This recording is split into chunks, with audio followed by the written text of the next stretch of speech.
یہ آزاد ڈیجیٹل کی اردو سروس سے میں ہوں وسیم ہاشمی. مہمان شخصیت لیفٹیننٹ جنرل ریٹائرڈ عبدالقیوم ملک میرے ساتھ موجود ہیں. مختصر سے وقت کے لیے ان کے پاس موجود ہوں. سر، وقت کو ضائع کیے بغیر اس وقت پاکستان میں بلوچستان میں ایک شورش زدہ جو علاقہ لوگ گردانتے ہیں کہ جی کچھ لوگ جو باہر کے ممالک میں بیٹھے یوٹیوبرس ہیں، ڈیجیٹل میڈیا کا استعمال کرتے ہیں، وہ کہتے ہیں بلوچستان ہم سے 62% نکل چکا ہے. آپ اس کو کیسے دیکھتے ہیں؟ دیکھیں نا، یہ بالکل ایبسولوٹلی ایک فیک پروپیگنڈا ہے. بلوچ جو ہیں وہ بڑے قابل فخر ہمارے پاکستانی ہیں. پہلے وہ پاکستانی ہیں پھر بلوچ ہیں. ہم بھی پہلے پاکستانی ہیں پھر پنجابی ہیں. تو میں یہ سمجھتا ہوں کہ خدا کے کرم سے ان کے کچھ جو مطالبات ہیں اس پہ حکومت کو ضرور کرنا چاہیے، غور کرنا چاہیے. آج سی پیک سارا ادھر سے تقریباً گزر رہا ہے. ان کی گوادر پورٹ بن گئی ہے، انٹرنیشنل ایئرپورٹ بن گیا ہے.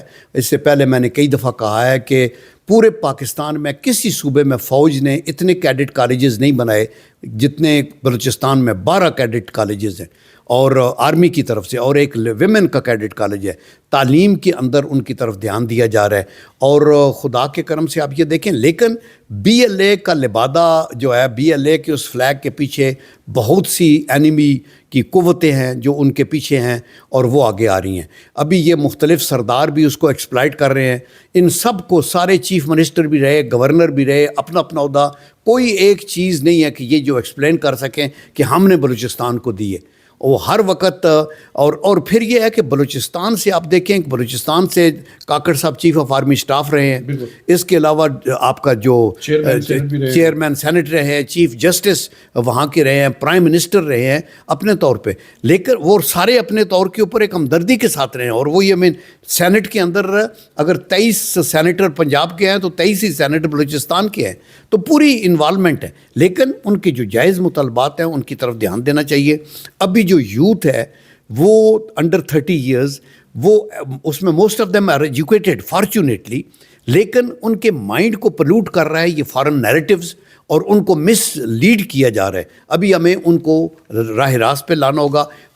نواز شریف صاحب نے کہا تھا اگلے دن ہی کہ ہر وہ گروپ جو کہ پاکستان کے آئین کو مانتا ہے اور آئین کے حدود میں رہتا ہے، ان کے ساتھ ہم بات کرنے کو تیار ہیں.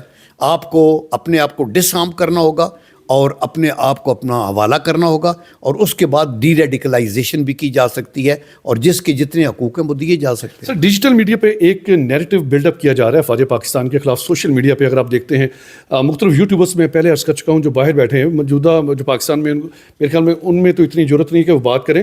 جو باہر بیٹھے ہیں وہ بڑی انگلی اٹھاتے ہیں، جو یو ایس اے میں، یو کے میں بیٹھے ہوئے ہیں، ان پہ آپ کوئی ہے ان کا بھی لاہے عمل ہو سکتا ہے؟ یا دیکھیں، ایک فینامنا ہے جو پاکستانی قوم کو انڈرسٹینڈ کرنا چاہیے کہ تحریک انصاف نے نفرت تو پھیلائی، اور اپنے اقتدار کے لیے انہوں نے سمجھا کہ ہم فوج کے اندر بھی تبدیلی آئیں گے، وہاں بھی شاید بغاوت کرا لیں، ادھر ادھر کر کے ہم آ جائیں گے. وہ ناکامی ہوئی، اور اس کے بعد ان کو سمجھ آئی کہ نہیں، ان کو آئین کے اندر رہنا ہے. ابھی جو عمران خان صاحب کے حامی یہاں پاکستان میں کچھ ہیں، وہ تو پولیٹیکل پارٹی کے طور پہ فنکشن کرنا چاہتے ہیں، لیکن ابھی بات جو باہر ہے وہ عمران خان صاحب کے بس میں بھی نہیں رہی.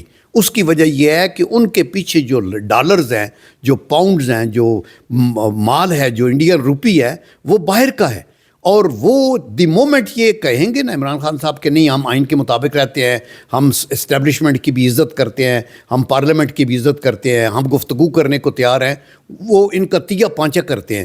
بیکاز یہ سوٹ نہیں کرتا انڈیا کو، یہ سوٹ نہیں کرتا اسرائیل کو، اور وہ پھر ان کو برا. ابھی دیکھیں انہوں نے وہ اپنے سواتی صاحب کو انچارج بنایا کہ سواتی صاحب دی مومنٹ ایسے تھا جو بجلی گر گئی ہے. بجائے کو حب الوطنی کا تقاضا یہ تھا کہ وہ خوش ہوتے کہ آ کے وہ آتے. تو اس لیے میرے خیال میں یہ باہر والی لوگ جو ہیں جن کے پیچھے باہر کی دنیا ہے، وہ عمران خان صاحب کے بس سے بھی باہر ہیں، اور اس کو حل کرنا ضروری ہے. یعنی آپ کہہ سکتے ہیں کہ آنے والے دنوں میں تحریک انصاف پر زیادہ مشکلات ہوں گی، یا پھر تحریک انصاف چاہے تو وہ ایک ٹیبل پہ بیٹھ کے بات چیت ہو سکتی ہے ان کے ساتھ؟ اس کا سارا دار و مدار تحریک انصاف کے قائد کی رویے پہ ہے.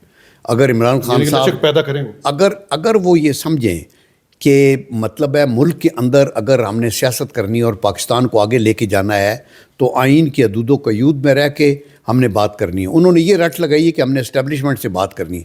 اس کی وجہ یہ ہے کہ پہلے بھی اسٹیبلشمنٹ کے کندھوں پہ بیٹھ کے آئے تھے وہ، اور اس وقت بھی ان کو کنٹروورشل بنایا تھا. وہ جنرل باجوہ صاحب نے خود کہا کہ ہم نے بڑا غلط فیصلہ کیا، ہم لے آئے، پھر ہم چلاتے رہے، پھر یہ کرتے رہے، وہ کرتے رہے. دس از آل انفارچونیٹ. یعنی کہ آپ مان رہے ہیں سر کہ وہ اسٹیبلشمنٹ کے کاندھے پہ ہی آئے ہیں؟ یا میں تو دیکھیں، میں نہیں مان رہا. آپ یہ دیکھیں کہ خود جنرل باجوہ صاحب کی کئی اسٹیٹمنٹس ہیں جنہوں نے ان کا یہ جو آپ کا جو رزلٹ کا system R T S system down ہوا تھا، یہ ان کو نہیں پتا کہ کیسے ہوا، اور اس ساری دھاندلی کے باوجود بھی ان کو میجارٹی نہیں ملی تھی، اور پھر اسٹیبلشمنٹ نے اس کو میجارٹی قبول کر کے دی اور وہ چلے. لیکن اس کے بعد پھر وہ چلا بھی نہیں سکے.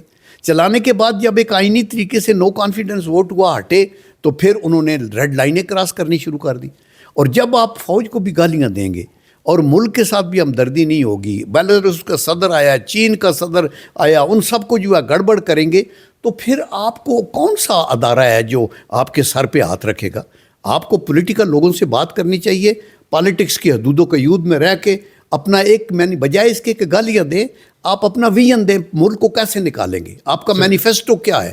آپ نے ماضی میں کیا کیا تھا وہ گن کے بتائیں کہ یہ ہم نے کیا تھا، آئندہ یہ کریں گے. اس پہ آپ کو ووٹ ملیں گے، ادروائز دھونس داسلی پہ نہیں مل سکتے. آزاد ڈیجیٹل سے بات کرنے کا بہت شکریہ. Thank you very much.